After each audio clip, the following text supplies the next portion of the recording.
MC's dragging. I assault and beat a track, and when my team be rapping, we MC with passion. They just lies and they team be capping. Today we're talking about beginner basketball players and in general what kind of basketballs are best for them. More specifically, why beginners should not be using expensive basketballs. It can be very counterproductive to building someone's game by giving a beginner a more complex basketball than they need or are ready for.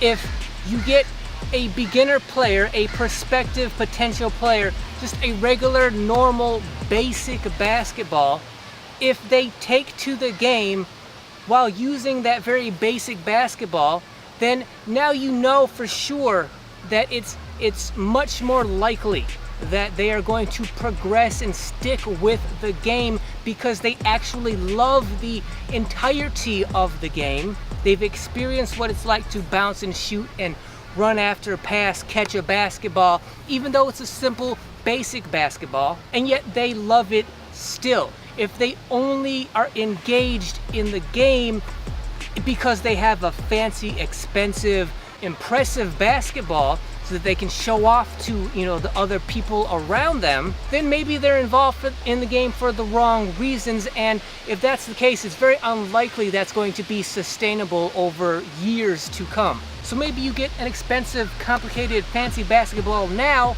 but sooner than later, the chances are you're gonna get tired of it because you're only buying that basketball because it's fancy, it's impressive to other people, but you're not actually interested in building your game, thus sustaining your presence out here on the court.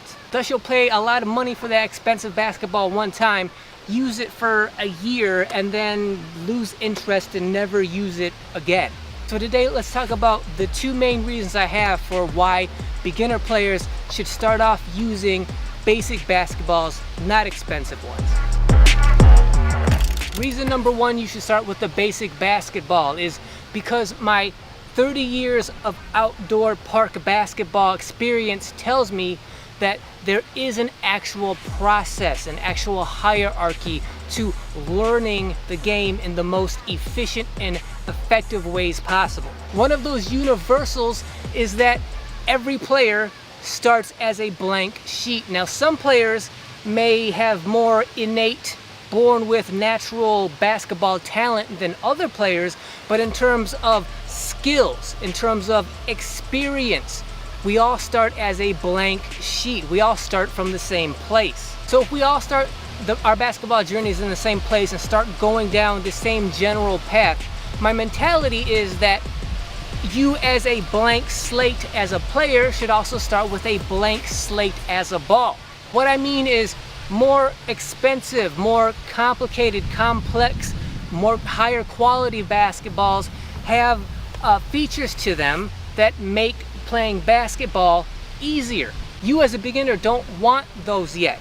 You don't want the game to be easy. You want the game to really be as hard as it can be because you want to build your foundation, your skills, your abilities, your fundamentals on the hardest aspects of the game that you can. You want to overcome them, face them, figure out what it is you need to do, overcome them, master them using the most basic basketball you can.